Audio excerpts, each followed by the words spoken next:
गीता सत्संग में आप सभी का स्वागत। जहां हम भगवत गीता के 11वें अध्याय को सर से जान रहे हैं। सभी की ओर से सर को प्रणाम और निवेदन कि आज की गीता सत्संग की शुरुआत करें। ओम वसुदेव सॉरी। ओम वसुदेव सुतं देवं कंसचाणूरमर्दनम देवकी परमानंदम कृष्णं वंदे जगद्गुरुम। सभी को बहुत बहुत प्रणाम। हम गीता जी के 11वें अध्याय पर चिंतन कर रहे हैं और कल हमने श्लोक नंबर 14 किया। तो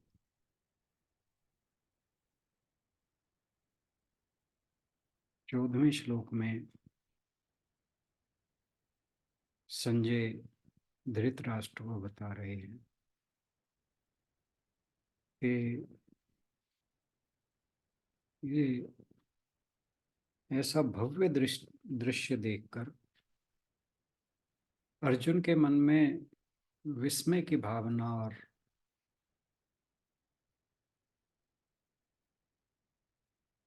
उसके शरीर में रोमांच हो आया। यानी उसके शरीर के रोए जो थे वो खड़े हो गए।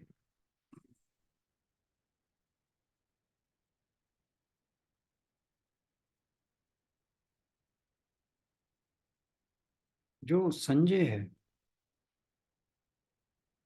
वो हस्तिनापुर में बैठे इस युद्ध को देख रहा है जो कुरुक्षेत्र में होने वाला है। और धृतराष्ट्र को वहां जो कुछ भी हो रहा है उसके बारे में बताता है।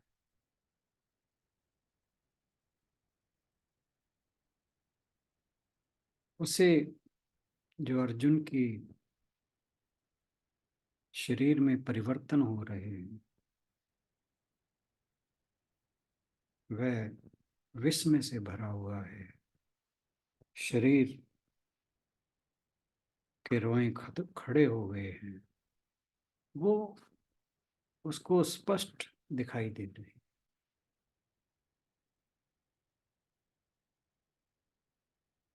तो अर्जुन जो है जो अब तक कुछ नहीं बोला था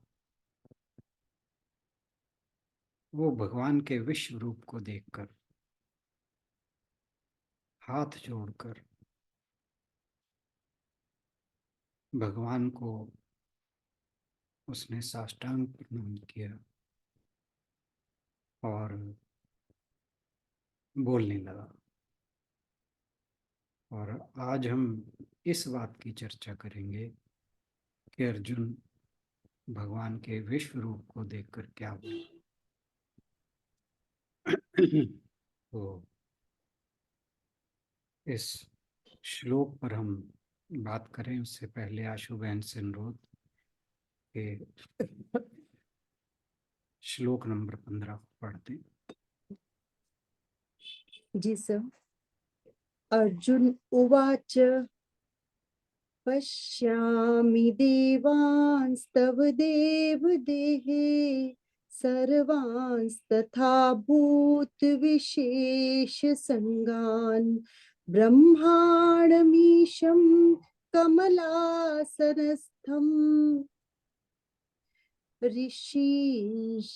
ऋषींच सर्वान् उर्गांच दिव्यान्।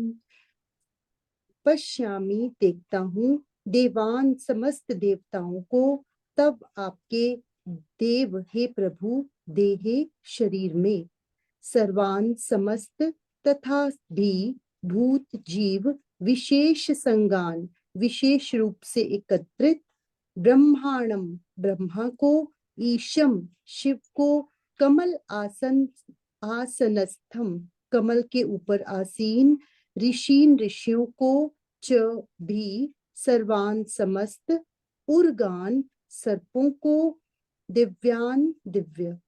अर्जुन ने कहा, हे भगवान कृष्ण, मैं आपके शरीर में सारे देवताओं तथा अन्य विविध जीवों को एकत्र देख रहा हूँ।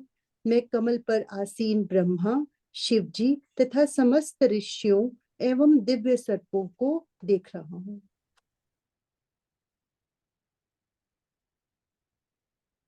जो ये कमलास्थनम नहीं, कमलासन स्तंभ है, ये ब्रह्मा जी के लिए इस्तेमाल हुआ है, जो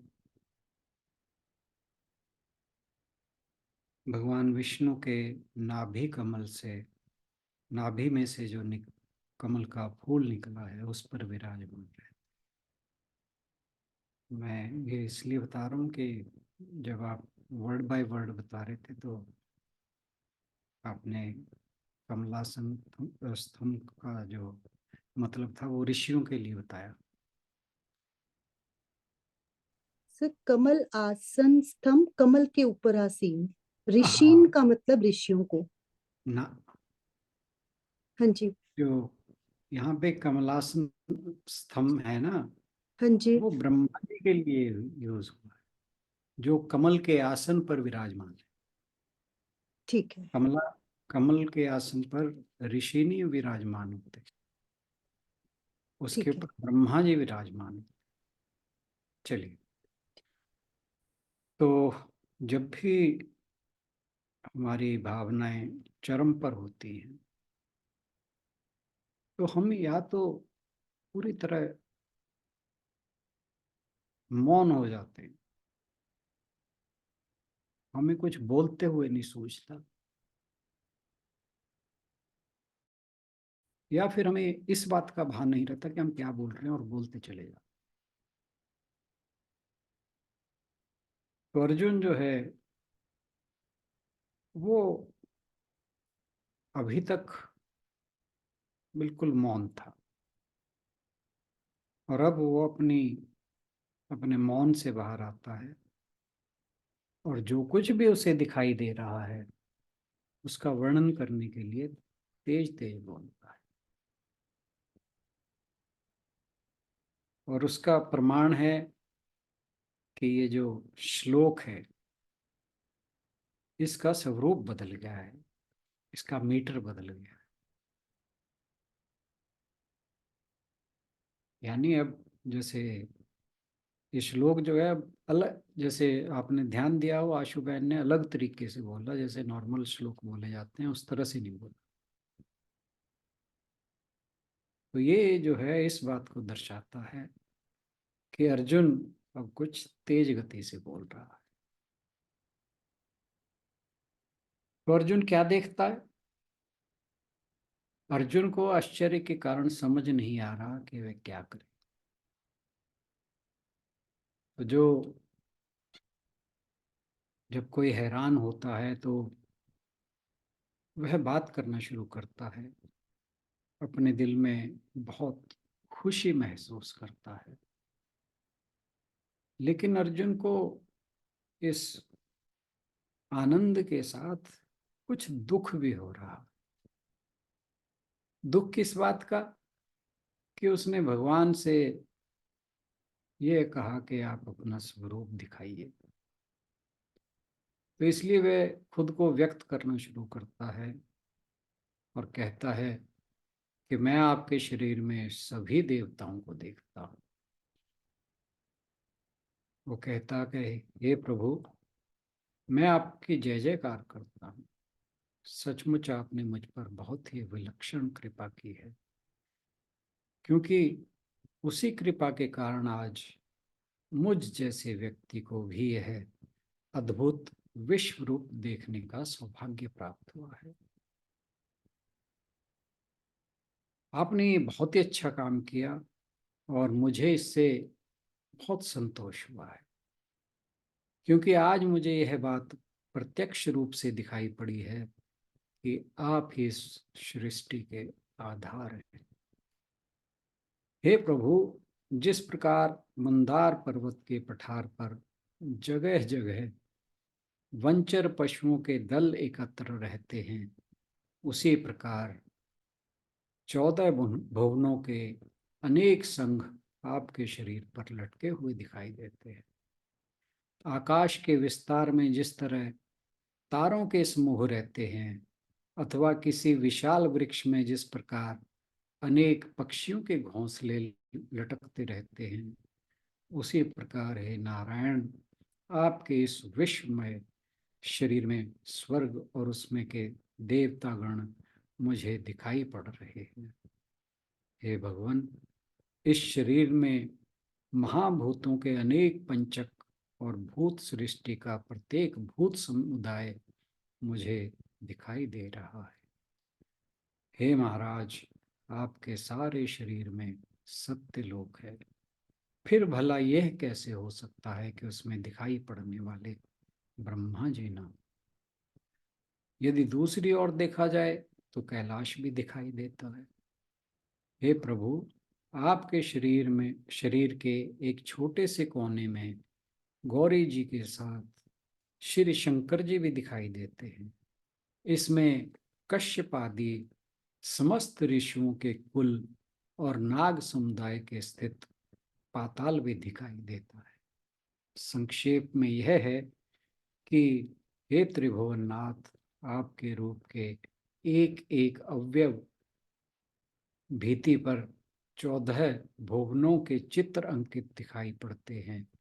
इन भुवनों के प्रत्येक प्रकार के लोक भी इसमें चित्रित दिखाई देते हैं। इस प्रकार आपके अगाध महत्व की अलौकिकता आज मुझे दिखाई पड़ रही है। हम पिछले अध्याय में भी इन और अन्य प्राणियों के बारे में जिसके बारे में भगवान ने स्वयं अपनी दिव्य अभिव्यक्तियों का वर्णन किया था, उसे जान चुके हैं। परंतु अर्जुन को यह सब अलग अलग स्थानों पर दिखाई नहीं देता। वह उन सभी को ईश्वर के ब्रह्मांडीय रूप में स्थित देखता है। यह क्या दर्शाता है? ऋषि पृथ्वी पर रहते हैं, देवता उच्चतर लोकों में रहते हैं और नाग एक और लोक में रहते हैं। अर्जुन को एहसास होता है कि वह पृथ्वी से परे और मानवीय दृष्टि क्षमता से परे की दुनिया देख रहा है। उसने भगवान ब्रह्मा को भी देखा, जो श्रीमद् भागवत के अनुसार भगवान विष्णु की नाभि से प्रकट हुए और सभी संसारों की रचना की। तो अर्जुन ने ब्रह्मांडीय रूप में निर्माता और उसकी रचना को देखा। इससे भी महत्वपूर्ण बात यह है कि उसे एहसास हुआ कि ईश्वर सृजन प्रक्रिया से परे हैं, जिसे उन्होंने 8वें अध्याय में बताया था। लेकिन अर्जुन का सिर झुका हुआ है, वह भगवान को देखना नहीं चाहता। भले ही उसने उन्हें अपना ब्रह्मांडीय रूप दिखाने की प्रार्थना की थी और उनका ब्रह्मांडीय रूप उसके सामने हजारों हाथों हजारों चेहरों के साथ प्रकट हुआ है। हर एक दूसरे से अधिक भयानक और दूसरों से अधिक सुंदर दिखाई देता है और हर चीज का वहाँ परम तत्व मौजूद है। यहाँ एक बात पर ध्यान दें कि युद्ध के मैदान में उसके सामने भगवान का यह ब्रह्मांडीय रूप कोई और नहीं देख सकता। बाहर के लोग, कौरव और पांडव, केवल अर्जुन को ही कृष्ण के सामने गहरी भावना से भरा हुआ देख सकते हैं। वे महसूस कर सकते हैं कि कुछ तो हो रहा है, लेकिन वे यह नहीं समझ सकते कि क्या हो रहा है। वे सोच रहे हैं कि हो क्या रहा है, क्योंकि यह दृश्य इस क्षेत्र में, इस वास्तविकता में नहीं होता। यह वास्तविकता से परे है। अर्जुन को जो दिव्य दृष्टि प्राप्त हुई है, उससे वह भगवान को उनकी महिमा में देखता है। युद्ध के मैदान में सब कुछ गायब हो जाता है। वह यहाँ केवल भगवान और भगवान के ब्रह्मांडीय शरीर में देखता है। दिव्य चक्षुओं से अर्जुन विराट रूप को साक्षात देख रहा है। वेदांत में इसे ही अपरोक्ष अनुभूति कहा गया है। दिव्य चक्षु का अर्थ है साक्षी भाव। अर्जुन इस समय दृष्टा है, उसका कर्तृत्व भाव समाप्त हो गया है। जब तक कृतत्व है तब तक अहंकार है, और जब तक अहंकार है तब तक हम सत्य को वैसा नहीं देख पाते जैसा सत्य है, अपितु हम सत्य को अपनी दृष्टि से रंग कर देखते हैं। जब हम सत्य को अपनी दृष्टि से देखते हैं तो सत्य पौरुष्य हो जाता है, किंतु जब हम अपने अहंकार को हटा लेते हैं तो सत्य वैसा दिखाई देता है जैसा सत्य है। ऐसी स्थिति में सत्य अपौरुषेय हो जाता है। अपौरुषेय सत्य ही श्रुति है। यह श्रुति स्वतः प्रमाण है। श्रुति में तर्क का दखल नहीं होता। तर्क से सदा प्रोक्ष ज्ञान ही होता है, जबकि श्रुति प्रत्यक्ष ज्ञान का फल है। स्पष्ट है कि प्रत्यक्ष का परोक्ष द्वारा खंडन नहीं किया जा सकता। किसी ने गीता को श्रुति माना है, किंतु कुछ लोग गीता जी को स्मृति मानते हैं। स्वयं गीता जी की पुष्पिका में गीता अपने को उपनिषद घोषित करती है। गीता का पूरा नाम है श्रीमद् भगवत गीतोपनिषद। इसका ही संक्षिप्त रूप हो गया श्रीमद् भगवत गीता, और बाद में और भी संक्षिप्त हो गया गीता। अभिप्राय यह है कि गीता भी एक उपनिषद है, एक श्रुति है, क्योंकि इसके वक्ता श्री कृष्ण जो कुछ कह रहे हैं उसका आधार अपरोक्ष अनुभूति है। गीता में भी प्रतिपादित सत्य अपौरुषेय है, पौरुषेय नहीं। श्री कृष्ण को जिस सत्य का साक्षात्कार है, अर्जुन भी उसी सत्य का साक्षात करना चाहता है। श्री कृष्ण के सानिध्य से अर्जुन को दिव्य दृष्टि प्राप्त हो जाती है और वह भी सत्य का सीधा साक्षात्कार कर सकता है। ऐसी स्थिति में उसका वक्तव्य भी श्रुति ही बन जाता है। साक्षात कृत धर्मा ही ऋषि हैं, ऋषि का वचन ही श्रुति है। श्री कृष्ण तो साक्षात कृत धर्मा है ही, उनकी कृपा से अर्जुन भी साक्षात कृत धर्मा ऋषि हो जाता है। अतः उसके द्वारा की गई विराट की स्तुति वेद मंत्रवत ही स्वतः परिणाम है। आज के लिए इतना ही। बहुत बहुत धन्यवाद।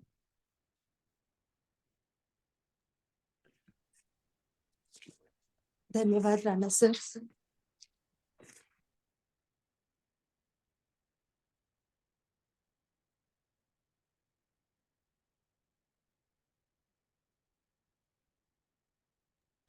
आज के श्लोक को लेकर यदि आप लोग कुछ कहना चाहें तो आपका स्वागत है।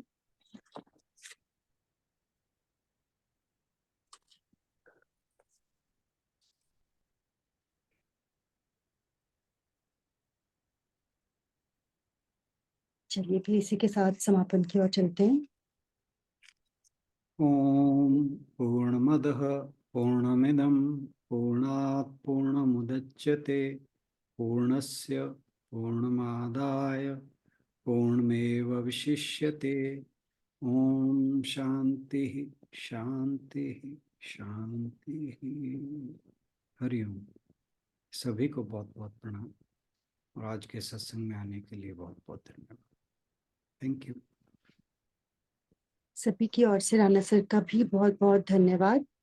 इसी के साथ सभी से निवेदन कि 3 बार गायत्री मंत्र के साथ समापन के लिए सब लोग तैयार हो जाए। हरि ओम तत्सत। ओम भुवस्सः तत्सवितुर्वरेण्यं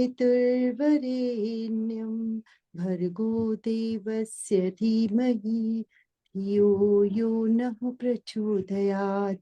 ओम भूर्भुवस्सः तत्सवितुर्वरेण्यं भर्गो देवस्य धीमहि धियो यो नः प्रचोदयात्।